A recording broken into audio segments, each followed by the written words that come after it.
Hello everyone and welcome to the Smashi Business Show. Today is, what is the date? Today is Friday because we have the weekend coming up. I'm already in the weekend mood, but it's 4th of July. It's a national holiday in the US. Everyone knows about the 4th of July holiday in the US. And it's the year 2025 and I'm Abdul Majid Awan. And I'm Ward Ahmed and we've got a packed show for you today. Firstly, we're going to be discussing how in an extremely big move in the music industry in the Middle East, Amr Diab has switched from Vodafone to Orange Egypt in such a major telecom shakeup.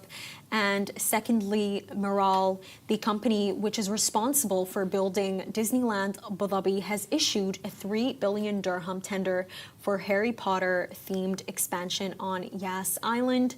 And there's this UN expert which is calling Israel's actions in Gaza a genocide. But what is particularly standing out in the story is the fact that she prepared a report of 50 companies that she is holding responsible for this. And finally, Google has launched VO3, its AI video tool in the MENA region on Gemini's app. Very first story, very big story. Coming right from our neighbor Egypt, Amr Diab, the Middle East's biggest pop star right now, to be honest, has officially ended his long-standing sponsorship with Vodafone Egypt and signed a new partnership with rival telecom giant Orange Egypt. The deal concludes a 9-year collaboration with Vodafone, which began in 2015 and ran through to his final campaign with the brand in 2024. So the switch was made public after Diab notably skipped Vodafone's 2025 Ramadan campaigns. Now, his absence was widely seen as a sign of a decisive split. Now, insiders confirmed that the new partnership with Orange Egypt was orchestrated by Mahanagi, Orange's current chief communication officer. But here's what's really interesting is that she actually originally brought Diab to Vodafone during her time there as the company's chief marketing officer in 2015. And Orange Egypt launched the partnership with a minimalist campaign. The ad did not feature Diab himself, but instead showed Egyptians of all ages singing his most beloved hits together in unison. The campaign was widely praised for its emotional impact, nostalgic tone, and broad cultural resonance.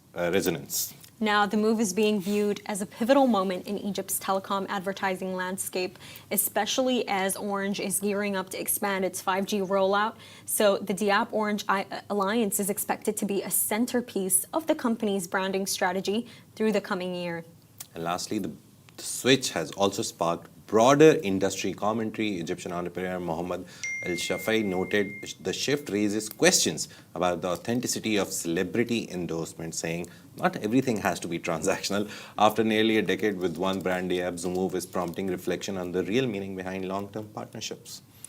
I think with this story, specifically Majid, what really came to my attention is how, you have these Egyptian founders who basically came out and said that, they posed this question of these long-term sponsorships that, companies are doing with these artists. Are they actually real and are they actually authentic? If someone is just able to pack their bags after like 9 to 10 years and be like, you know what? I'm going to go head out and I'm going to work for your competitor, then was the entire actual sponsorship real and authentic? And while I think that this question is a justifiable question to ask, it does not seem like it does not seem like an accurate question, because in the end of the day, a sponsorship is a sponsorship. I don't think it necessarily means that all of the work that Amr Diab did for Vodafone was not real. I just think that, this is somebody that, has had a successful career for a very long time. If I was Amr Diab and I wanted to retire and Orange Egypt is telling me they're going to give me more money, you best believe I'm going to head out. Yeah.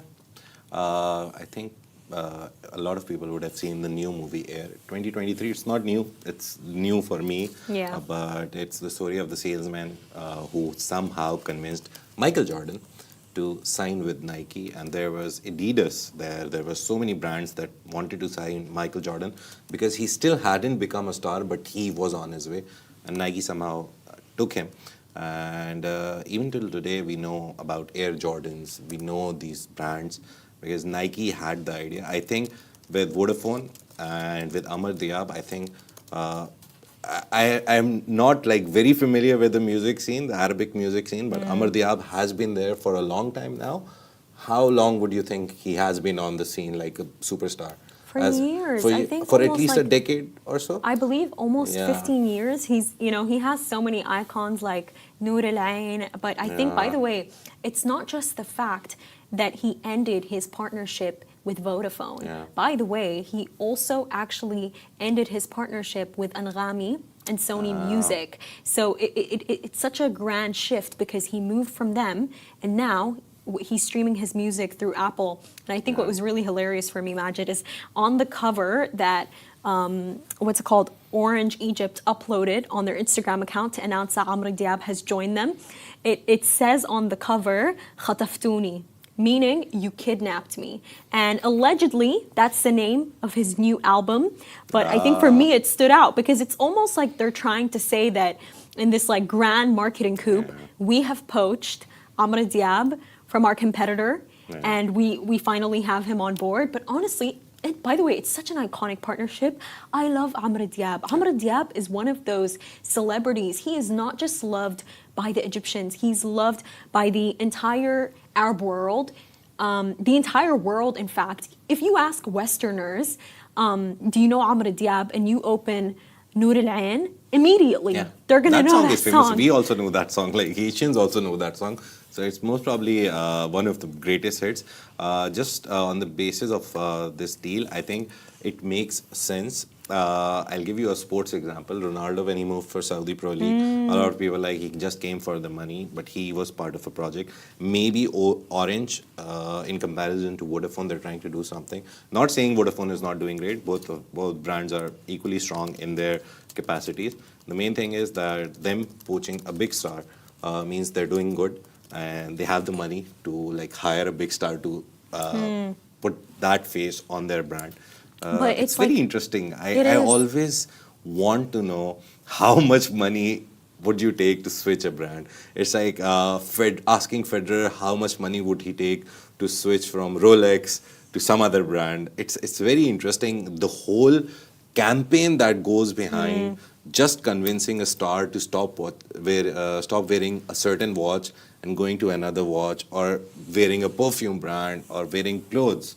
It's such a big campaign that goes It behind is, and I think Involves a with lot of money.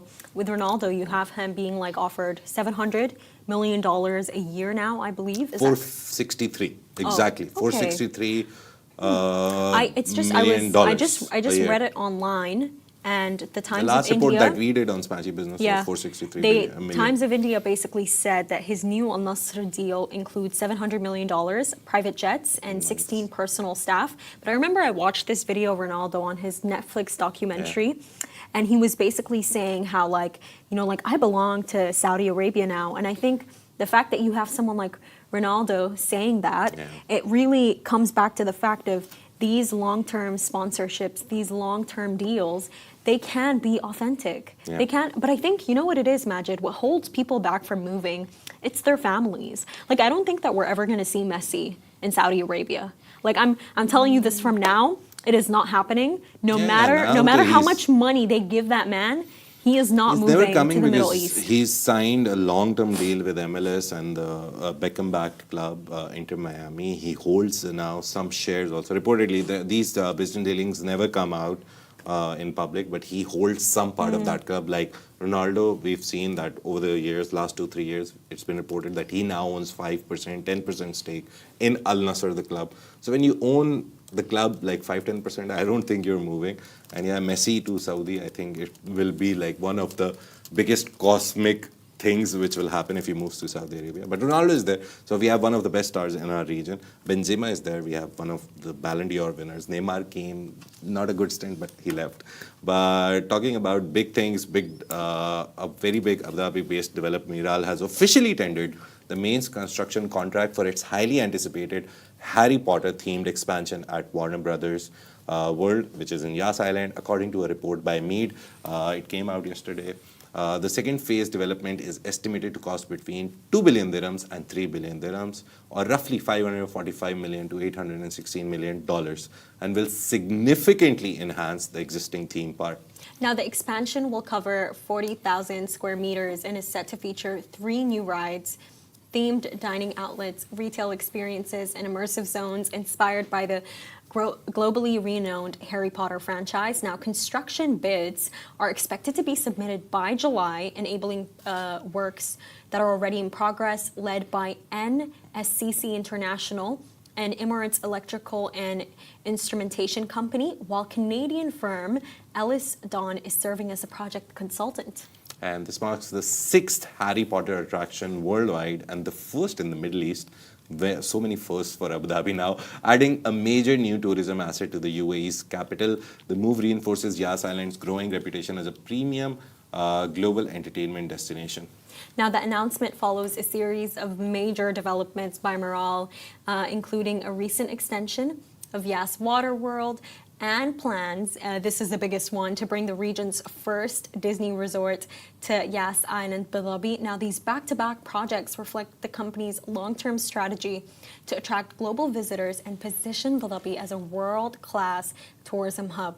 As bids come in for the Harry Potter project, industry watchers are focused on how Miral plans to integrate the visiting world into its broader theme park portfolio, which already includes SeaWorld, Warner Brothers Worlds, and the upcoming Disney Resort. The project is expected to be a flagship attraction and a regional game changer. Would you go?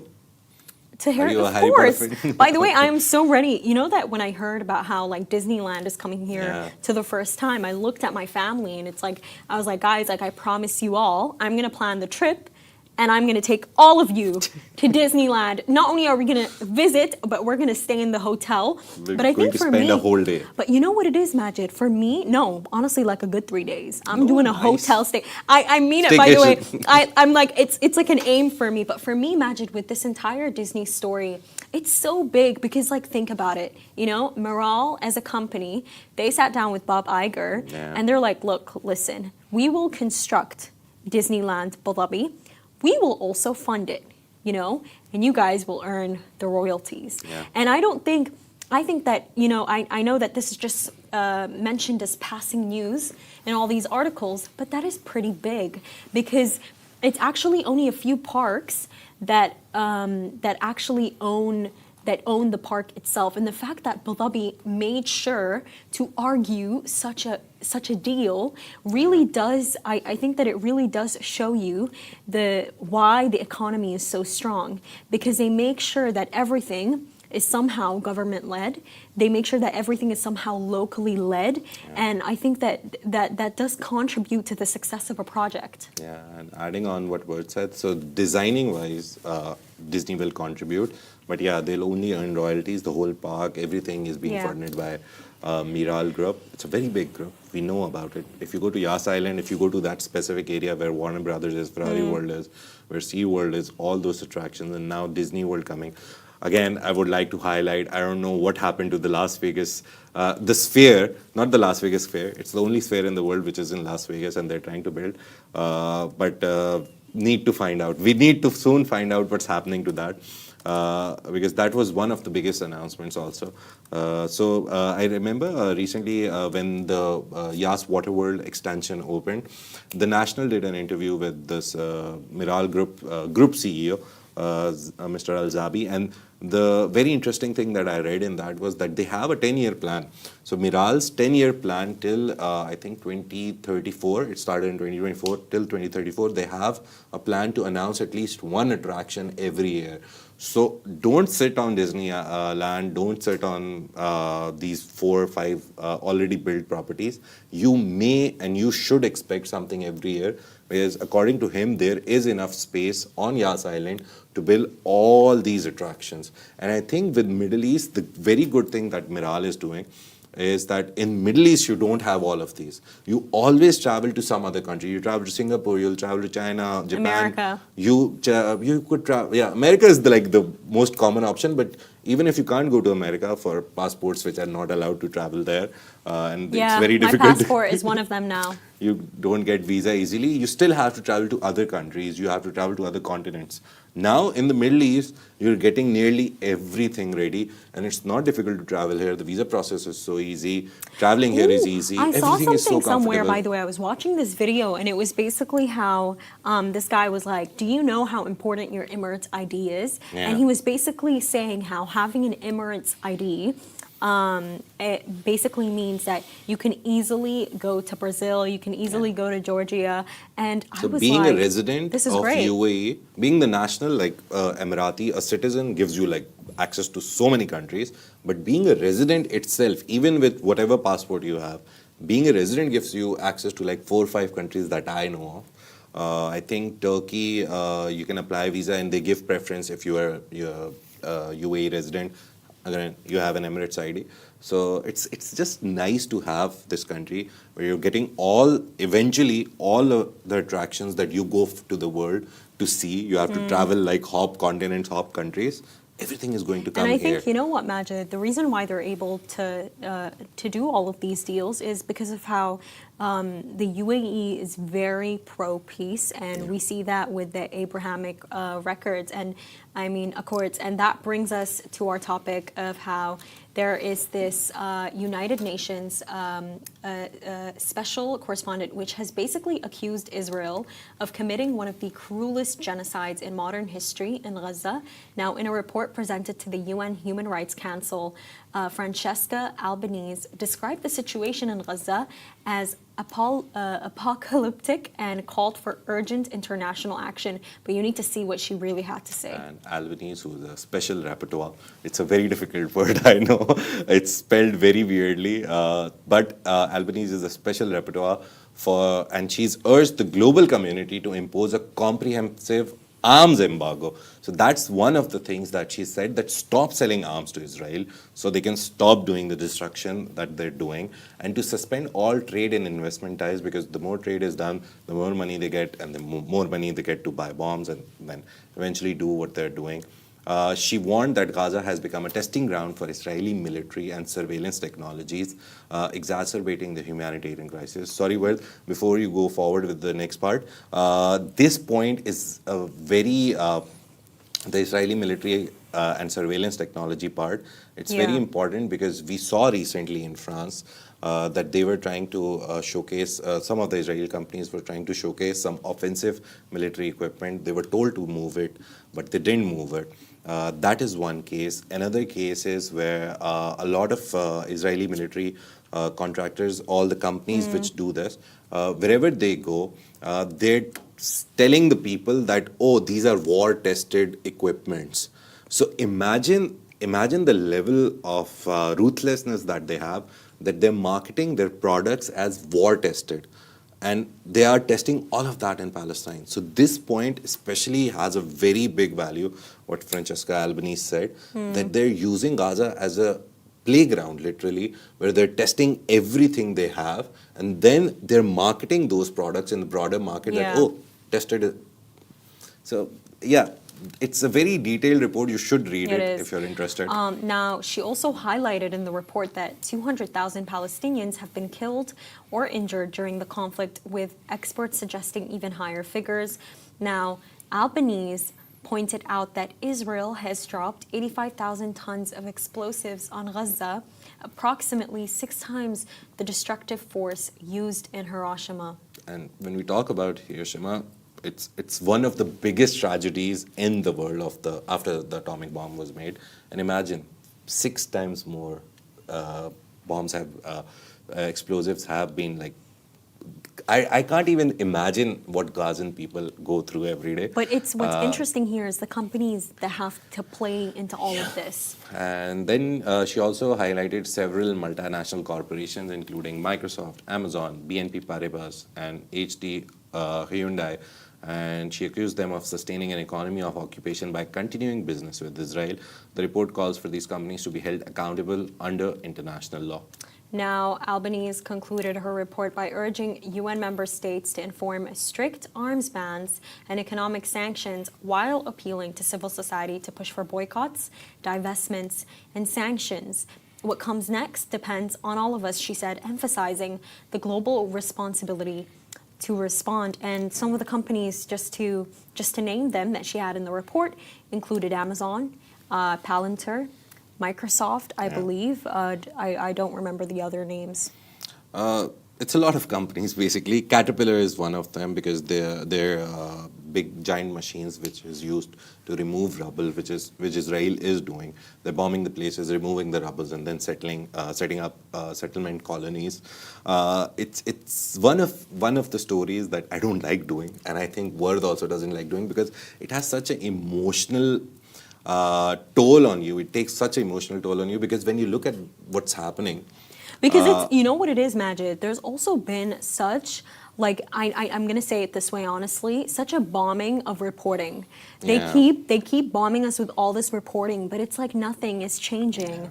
You know, nothing is being built, nothing is being put in place, you know, and Netanyahu is still leading Israel. They're still getting Palestinian real estate that they just keep taking, not even buying. So even before this UN report came, and it's, having the UN name with itself gives it authenticity. But Israel is above all the laws, and we've seen what's happening. But UN report, there was this pension fund, Norway's biggest pension fund, we reported about 2-3 days ago, which cut ties with 2 US-based companies who are supplying military equipment to Israel. Norway banned those 2 companies. They've already banned Caterpillar. They're not investing in them. They held like $1 million stake in one US company, $1.4 million billion. $1.4 billion stake in another company. So the world, somehow, some companies, some multinationals are actually seeing through. These reports are making an effect on them. They're looking at it and they're like, okay, UN Human Rights Commission or UN, this commission says this, we will follow suit. But what Francesca Albanese basically is saying through this report, through her speech at UNHCR yesterday, is that everyone needs to, otherwise it won't stop. Just a small update, political update, but Trump and Israel, they've signed a 60-day ceasefire agreement and they've sent it to Hamas. And I don't understand even now why they call it Hamas. They've sent it to the Palestinian Authority and Hamas. They just have to sign it and then we'll have 60 days of peace. But again, we've seen throughout the process that there were times of peace where Israel said they won't bomb, but they still bombed the place.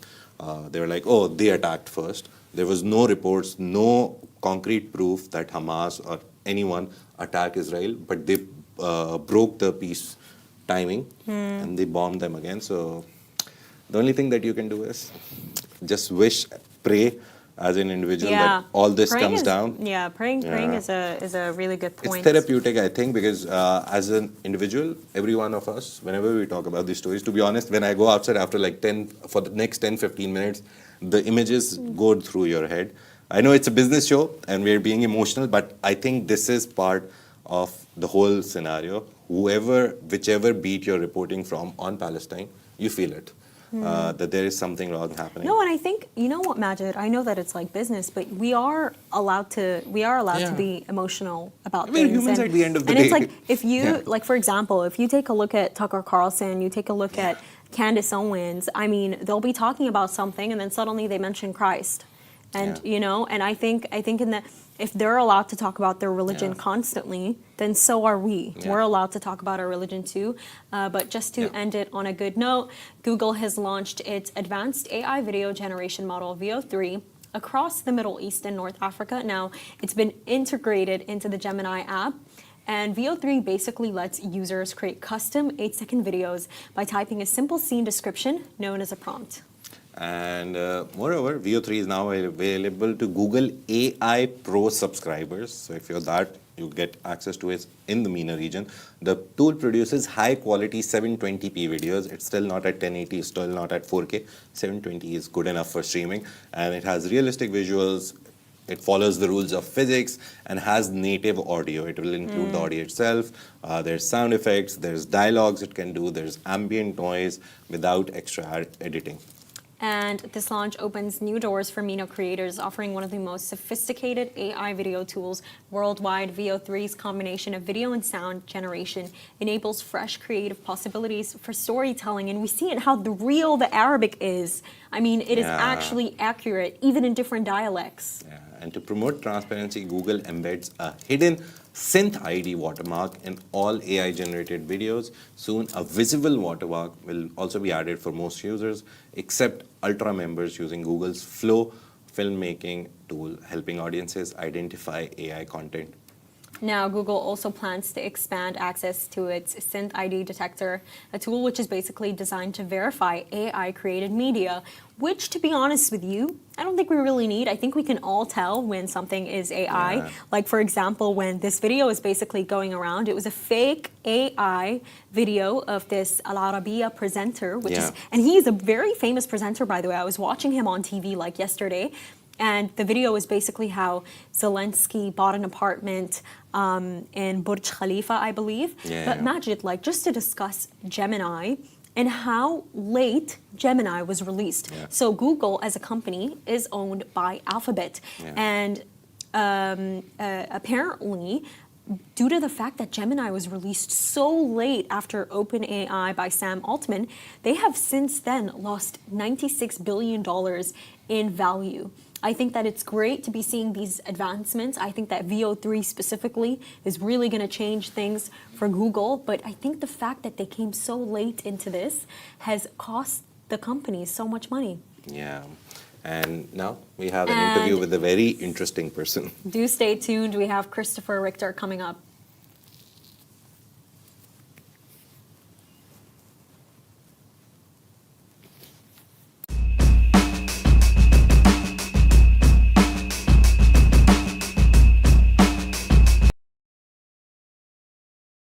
Today on the show, we're joined by Christoph Richter, Head of Business Development for the Middle East at Figment. Christoph spent nearly 20 years in global banking with firms like JP Morgan, Barclays, UBS, and MUFG before co-founding the crypto trading venture Vol Capital.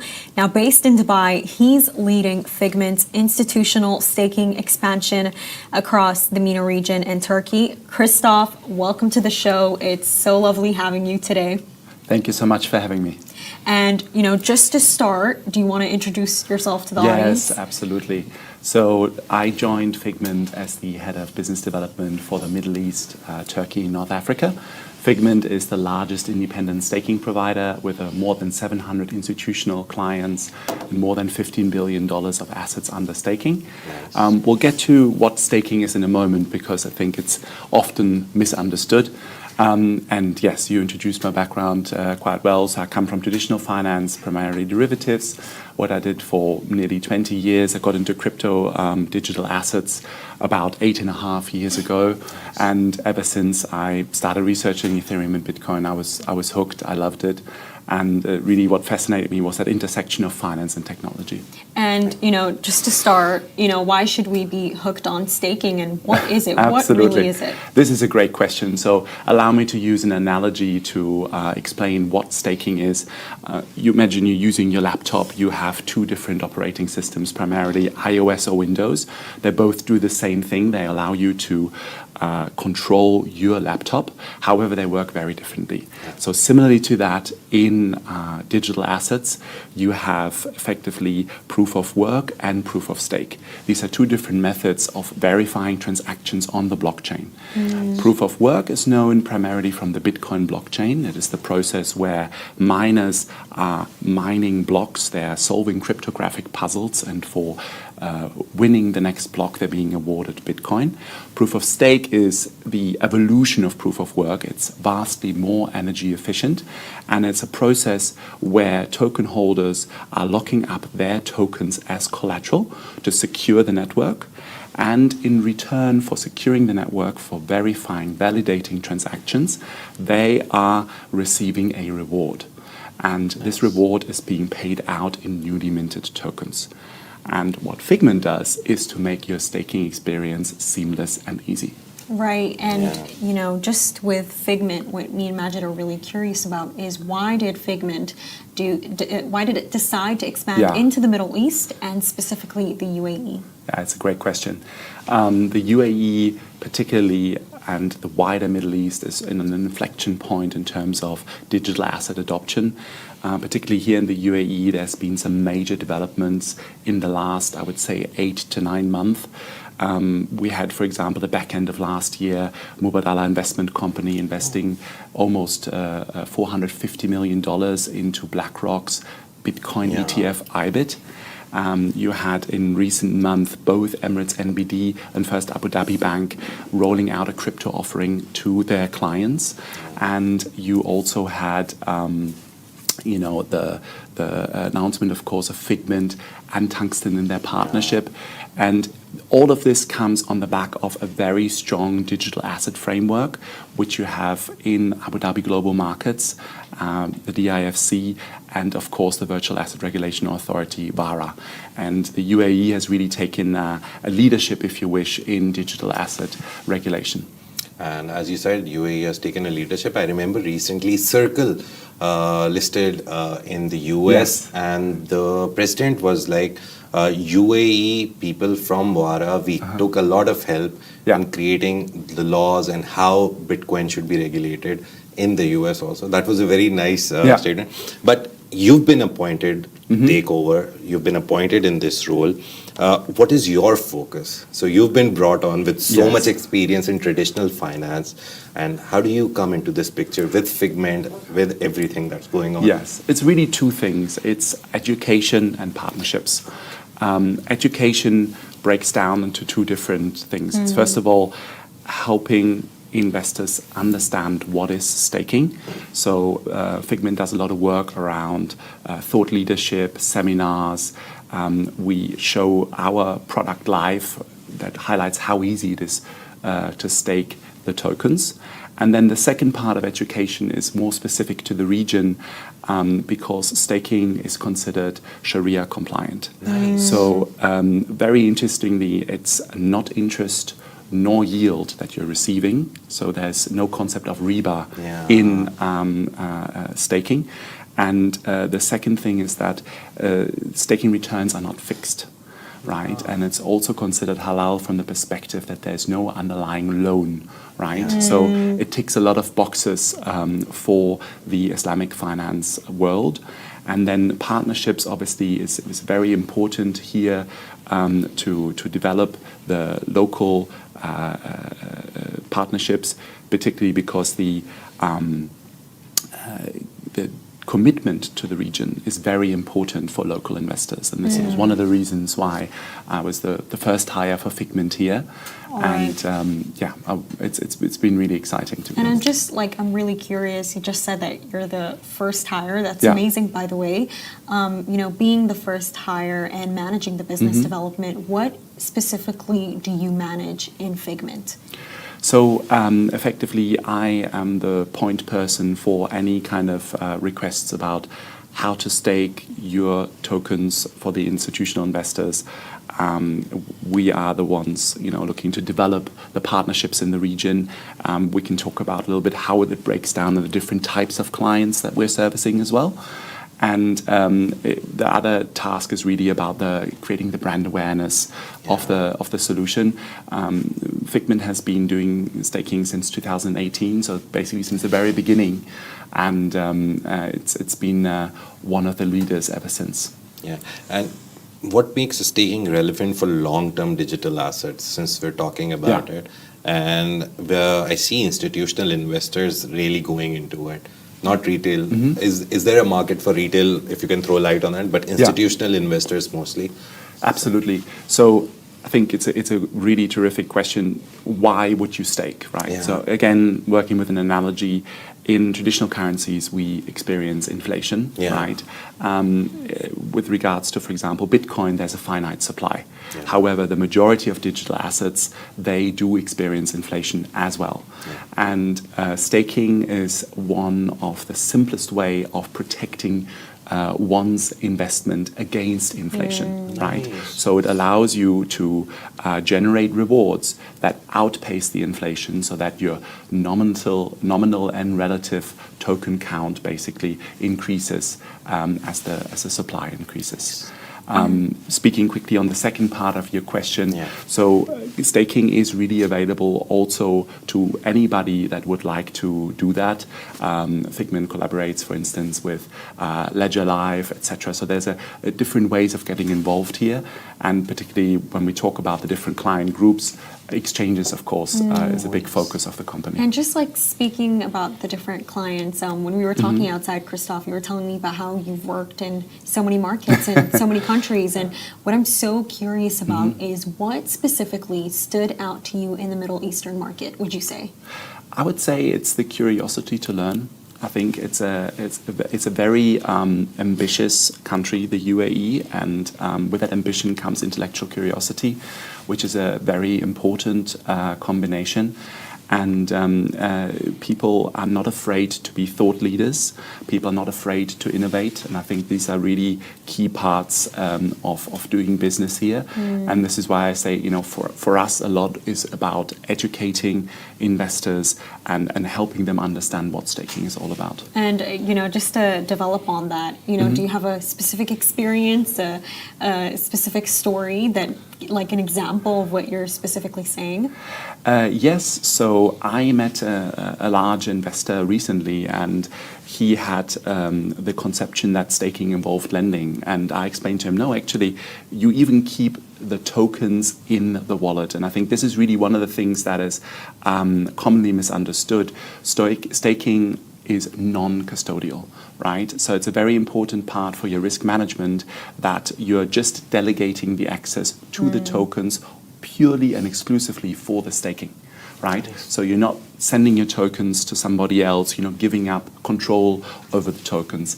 And that conversation developed really quickly, and it was interesting to see how open-minded the individual was and saying, hey, I totally got this wrong, but I'm really happy we got to talk, and we had a few follow-up conversations since. And do you see staking becoming a core component of institutional profiles?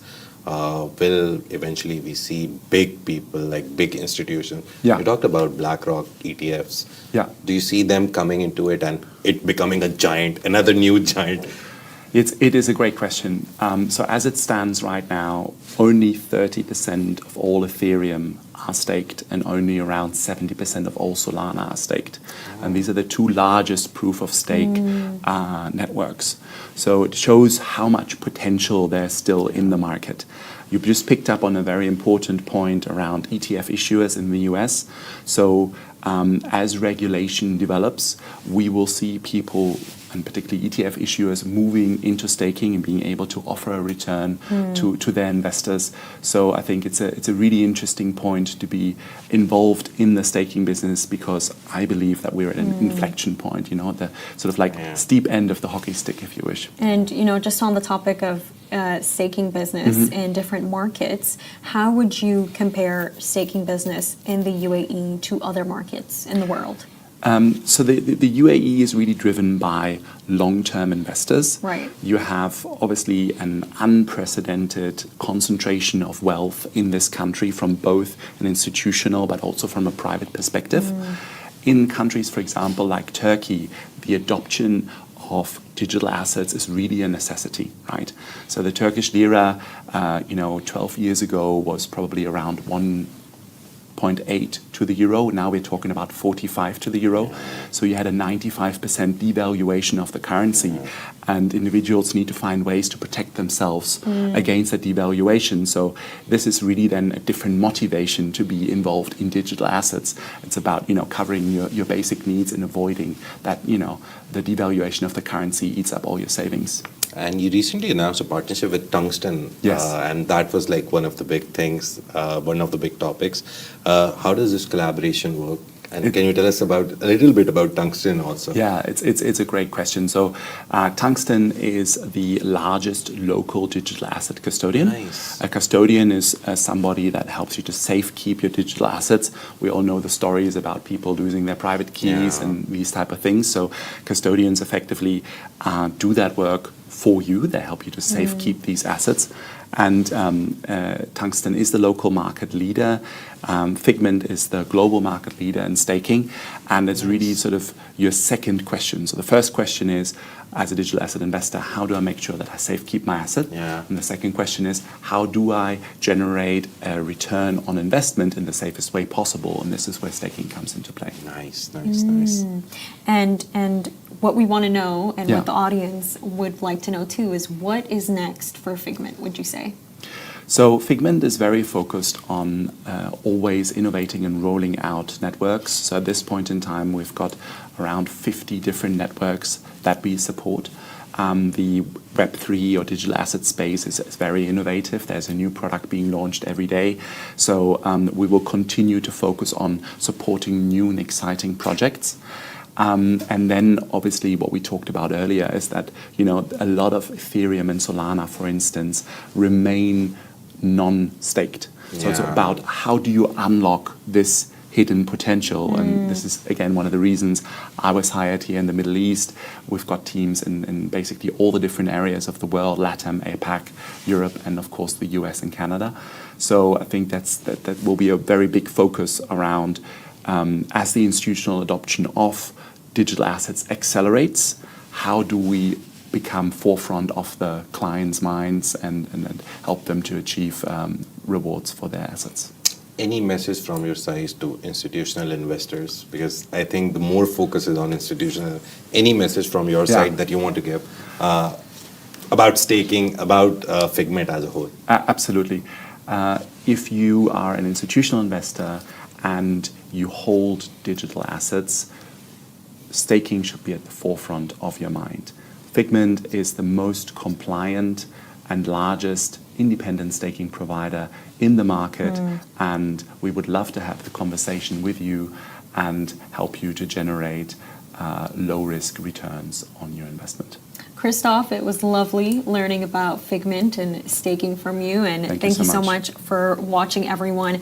This is Christoph, Richter for you, Abdelmajid, and Ward Ahmed. This is Smashi Business Show, a Smashi Business production under the Augustus Media Podcast Network. See you all tomorrow.